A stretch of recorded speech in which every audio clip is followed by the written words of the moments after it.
안녕하세요. 부동산을 쉽게 다양하게 깊이 있게 분석하는 부동산의 비밀입니다.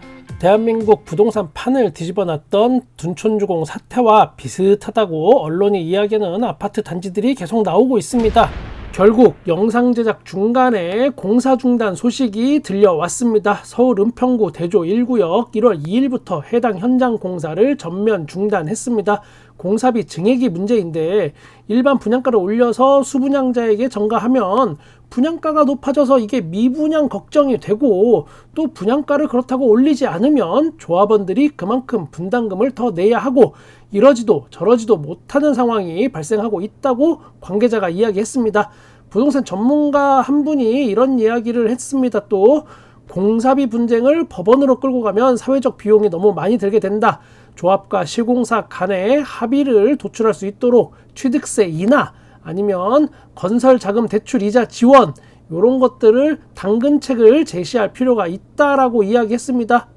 뭘 하든 상관은 없는데 제발 국민 세금으로 뭘 도와준다거나 하지는 않았으면 좋겠습니다. 안 그래도 지금 대한민국 세수가 펑크나서 그 부담을 온 국민이 지금 나눠서 지고 있는데 지금보다 더 힘들어지는 상황이 오진 않길 바랍니다. 2024년 무주택자분들은 일반 분양을 받을까 아니면 구축을 마련할까 많은 고민이 있을 수밖에 없습니다. 물론 구축 아파트를 매수한다면 집값이 더 하락한 다음에 살까 아니면 지금쯤이라도 일단 들어가 볼까 고민이 또 추가됩니다. 분양을 받아서 내 집을 마련하시려는 분들도 점점 높아지는 분양가 때문에 나름의 고민이 또 커지는 시기입니다. 작년 이맘때 둔촌주공 살리기로 부동산과 관련된 모든 산업을 살린 것처럼 그때는 그렇게 보이긴 했으나 지금의 PF 사태를 맞이하게 된 지금 또 되돌아본다면 그냥 고통을 잠시 연장한 것에 불과하지 않았나 이런 생각이 듭니다. 앞으로 이런 일이 계속 터진다면 무주택자뿐만 아니고 1주택자, 재개발, 재건축에 관련된 모든 사람들의 부동산 전략에 어떤 수정이 불가피해집니다. 우리가 꾸준히 부동산을 알고 있어야 하는 이유가 바로 이겁니다. 먼저 지금 문제가 되는 곳들부터 한번 간단하게 짚어보겠습니다. 서울 은평구 대조 1구역 재개발 공사 현장입니다. 이곳은 총 2083세대 28개 동으로 구성된 아주 큰 대단지입니다. 앞으로 이 지역의 대장 아파트가 될 확률이 굉장히 높은 곳이긴 합니다. 그리고 2022년 10월 달에 야심차게 착공에 들어갑니다. 장점으로는 앞서 말한 대장 아파트가 됨과 동시에 주변에 초등학교도 있고 지하철역, 불광역까지도 가깝습니다. 3호선, 6호선 더블 역세권으로 3호선을 이용한다면 강남으로 출퇴근이 또 가능합니다. 그런데 무엇보다도 연신내역, 이곳이 바로 GTX A 노선이 여기에 정차한다는 점, 그게 가깝다는 점, 이게 눈에 띕니다. 단점으로는 주변 환경이 그렇게 쾌적하지만은 않습니다. 단지를 이 주변으로 해서 감싸고 있는 도로 환경이 열악한 편이라서 2000세대가 여기에 한꺼번에 입주하게 될 경우 걱정이 되는 수준이긴 합니다. 어찌됐건 강북의 대어인 것은 맞습니다. 언론에 알려진 대로 말씀드리면 조합 내분 그리고 건축비 상승, 이것들이 겹치면서 조합원 분양하고 일반 분양 이게 모두 지연돼 버렸습니다. 공사가 멈출 수 있다라는 경고가 계속 나오고 있습니다. 제가 지난 영상들에서 간간히 언급했던 부분 다시 한번 언급해 드리겠습니다. 일단 조합 사업은 시작을 하게 된다면 여러 사람이 치는 이 뒤통수, 이 리스크를 또 감수해야 하고, 그리고 또 내 자존심이 상하는 이것도 또 감수해야 하고, 영희 엄마, 철수 아빠의 머리통에 꿀밤을 먹이고 싶은 이것도 참아가면서 빠르게 진행해야 합니다. 소송이라도 한번 걸리면 1년, 2년 늦어지는 이거 일도 아닙니다. 그랬을 때 아주 중요한 교훈을 우리가 얻을 수 있습니다. 법의 판결은 내 편일지언정 시간과 돈은 내 편이 아닙니다. 이걸 대부분의 조합원들은 또 이해를 하지 못하긴 합니다. 제가 또 삼천포로 빠져버렸습니다. 아이고 죄송합니다. 하던 이야기 계속하면 1년여간 공사비가 1,800억이 시공사에 지급이 되지 않았고 그 시공사인 현대건설은 지급을 요청한 상태입니다. 어쩌면 이번 달 안으로 이게 지급되지 않으면 공사 중단이 되고 동시에 또 유치권을 행사할 수도 있습니다. 또 다른 재건축 사업장의 문제점 한번 보겠습니다. 송파구 핵심 입지에 있는 잠실 진주아파트 재건축, 여기도 위기에 빠질 수 있어 보입니다. 이곳은 현재 잠실의 5대장이라고 할 수 있는 엘리트, 파레, 엘스, 리센츠, 트리지움, 파크리오, 레이크 팰리스에 이어서 재건축이 진행되고 있는, 그러니까 신규 공급으로는 상당히 오랜만인 진미크, 진주, 미성, 크로바 아파트 중에 진주 아파트입니다. 앞으로 진짜 이 지역의 대장은 잠실 주공 5단지 그리고 장미 아파트 여기가 되겠지만, 아무튼 신흥 강호로 떠오를 것으로 관심을 많이 받고 있습니다. 헬리오시티나 둔촌주공하고는 급이 좀 다릅니다.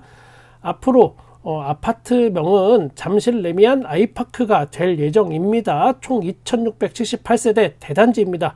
그동안 이곳은 공사 중에 유물이 나오기도 했었습니다. 땅을 팠는데 저도 한 1년쯤 전인가 다른 영상에서 이 부분을 살짝 언급했던 적이 있습니다. 그런데 언론에 유물이 나왔다라는 관련 기사가 아주 찔끔 살짝 나오다가 또 쏙 들어갔던 게 기억이 납니다. 다시 한번 삼천포로 우리가 한번 또 빠져보면, 저도 기존에 일할 때 토지 발굴 조사 전문 기관에 의뢰해서 유물을 조사한 적이 있었습니다. 이때 관련된 사업장은 만약에 깨진 오강단지라도 하나 요만큼이라도 나올까봐 부들부들 떨긴 합니다. 우리가 영화에서 보듯이 유물이 나왔을 때 그걸 대충 덮고 아이고 괜찮아요 하고 공사를 진행하긴 어렵습니다, 요즘은. 그래서 고사도 지내고 저도 돼지코에 돈 꽂고 저랬던 기억이 납니다. 요거는 또 종교하고는 아무 상관없어요. 송파구 지역 이쪽은 특히나 유물이 많이 나올 수밖에 없는 위치입니다. 한강 이남. 일단 유물이 나왔는데 그게 중요한 문화재다 그러면 일단 사업 주체는 그냥 망했다, 부도 났다, 다 끝났다 이렇게 생각하면 됩니다. 지금 3기 신도시 중에도 비슷한 걸로 문제가 되는 곳들이 좀 있습니다. 하남 교산 그리고 또 진접 이지구 여기 등등도 유물이 좀 나오고 있습니다. 단순히 지금 3기가 늦어지는 게 여러 이유가 있지만 토지보상 문제뿐만 아니고 실제로 땅에서 유물이 발굴돼서 늦어지는 곳들도 있습니다. 그런데 이게 꼭 유물만 중요한 게 아닙니다.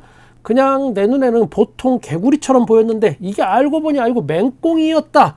아니면 내 눈에는 이거 평범한 보통 나무 잡목인데 알고 보니까 이게 또 보호종이다. 그러면 그것도 아주 난리 나는 상황입니다. 밤에 몰래 가서 맹꽁이 잡고 나무 잘라내고 이러면 큰일 납니다. 그래서 여러분들이 조합사업에 참여하시는 조합원이 된다거나 내 가족이 거기에 지금 해당되어 있다면 당황스러운 일이 앞으로 많이 발생할 수밖에 없습니다. 그리고 앞으로 또 서울과 수도권의 아파트 조합 사업은 점점 어려워질 확률이 굉장히 높습니다. 수십 년 전에는 대충 덮고 갈 수 있었는지 모르겠지만 지금은 확실히 그런 대한민국이 아닙니다. 다시 돌아와서 아무튼 이 진주 아파트도 문화재 발굴, 공사 원가 급등, 설계 변경 이런 걸로 공사비 증액이 여기도 발생하는 것으로 알려져 있습니다. 시공사 입장, 3.3제곱미터당 공사비를 660만 원에서 889만 원으로 35% 인상하는 안건을 조합 임시총회에 여기에 올렸지만 조합원 과반수 반대로 부결됐습니다. 조합원들 입장에서는 너무 과한 인상이다라고 당연히 보일 수 있는 겁니다. 그리고 이곳은 또 지자체에서 갈등을 중재하려고 나선 적이 있습니다. 송파구에서 나서서 공사비 분쟁 전문가를 파견해서 검증 절차를 진행할 거를 설득했지만 조합에서 반대한 것으로 알려져 있습니다. 여기도 갈등이 점점 커지면 커질수록 공사가 멈출 수 있는 상황이 올 수 있습니다. 대조 1구역이든 진주 아파트든 모두 원만하게 잘 모든 문제가 해결되길 바랍니다. 사실상 이런 비슷한 일들이 대한민국 대부분의 재개발, 재건축 현장에서 지금 일어나고 있고 일어날 확률이 또 앞으로 높습니다. 그러다 보니까 이걸 빌미로 또 아파트 일반 분양이 늦어지고 신규 입주하는 아파트가 늦어져서 집값이 오를 거다라고 이야기하는 사람들이 있기도 합니다. 다시 한번 제가 강조하지만 대조 1구역이나 진주 아파트 등 여기에 수천 세대 입주할 조합원이나 일반 분양 앞으로 받을 사람들이 지금 집이 없어서 산에서 비닐하우스 치고 살아가면서 나는 자연인이다 이거 찍고 있고 뭐 그러지 않습니다. 다들 어딘가에서 비슷한 주거 환경에서 전세든 월세든 아니면 또 다른 본인 소유의 집이든 살고 있습니다. 거주하고 있어요. 제발 재개발 재건축이 진행이 안 되면 당장 다 길거리에 나 앉을 것처럼 하는 이런 이야기에 공포심을 갖지 않길 바랍니다. 이런 이사 같은 이런 입주나 이런 게 움직임이 적어지면 부동산 중개업을 하시는 부동산 사장님들은 어려운 환경에 처하는 건 그건 맞습니다. 하지만 집이 모자라서 집값이 막 폭등할 이유는 지금 현재는 없습니다. 재개발, 재건축이 수지타산이 안 맞으면 그냥 안 하고 잠시 쉬어가는 것도 조금 늦춰가는 것도 좋은 방법입니다. 내가 안 달라 있으면 내가 지는 겁니다.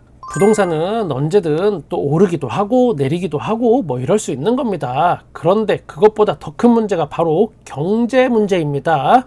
경제라는 큰 범위 안에 부동산도 그 한 축일 뿐이지 이게 부동산 안에 경제가 들어있는 게 절대 아닙니다. 제가 지금의 대한민국이 직면한 문제를 아주 간단하게 한번 짚어보겠습니다. 2023년 경제 성장률이 우리나라가 약 1.4% 정도로 예상이 나오고 있습니다.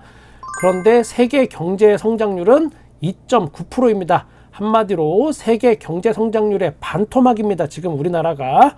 그리고 가위바위보도 지면 안 된다는 말이 있는 일본보다도 경제 성장률이 낮을 걸로 예상이 됩니다. 이게 만약에 이렇게 되면 몇십 년 만에 일어난 아주 엄청난 사건입니다. 그리고 무역수지 적자 2022년 470억 불 적자, 2023년은 150억 불 적자 예상 이렇게 됩니다. 이거는 우리가 세계에서 적자가 가장 많은 나라 중에 하나가 된다 이런 뜻입니다. 거의 뭐 전 세계에서 200등 정도 하는 수치라고 보면 됩니다. 가계 실질소득 감소, 명목 국민소득 감소.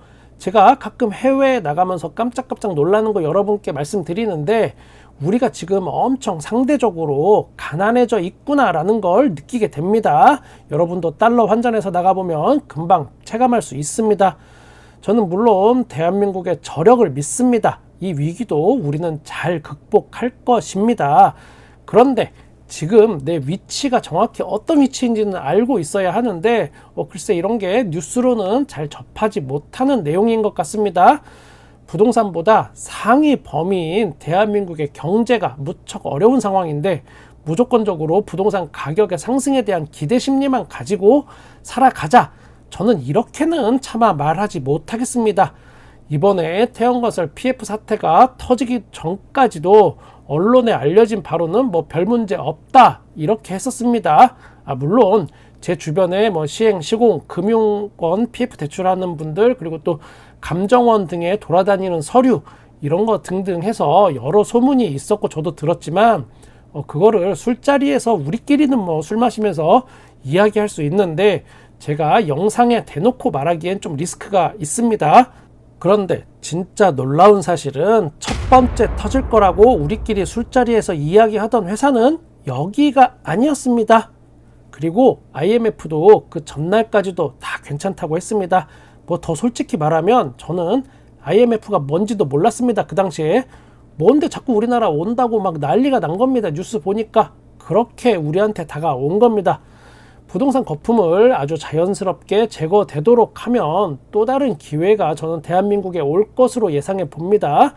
부동산 거품이 제거되면 곧 죽을 것처럼 하는 사람들 그렇게 많지 않을 수도 있습니다. 현명하고 양심적인 많은 유주택자분들 내가 살 집 한 채 있으면 거기에 그냥 만족하고 행복을 느끼는 이런 분들 그렇게 부동산 가격이 막 정상화되는 거에 대해서 부동산 거품이 제거되는 거에 대해서 거부감 없습니다. 2024년 대한민국의 희망찬 부활을 기대해 봅니다. 그리고 여러분의 2024년도 굉장히 찬란한 한 해가 반드시 될 겁니다. 저는 여러분의 부동산에 끝까지 함께 하겠습니다. 구독과 좋아요 감사합니다. 부동산의 비밀이었습니다.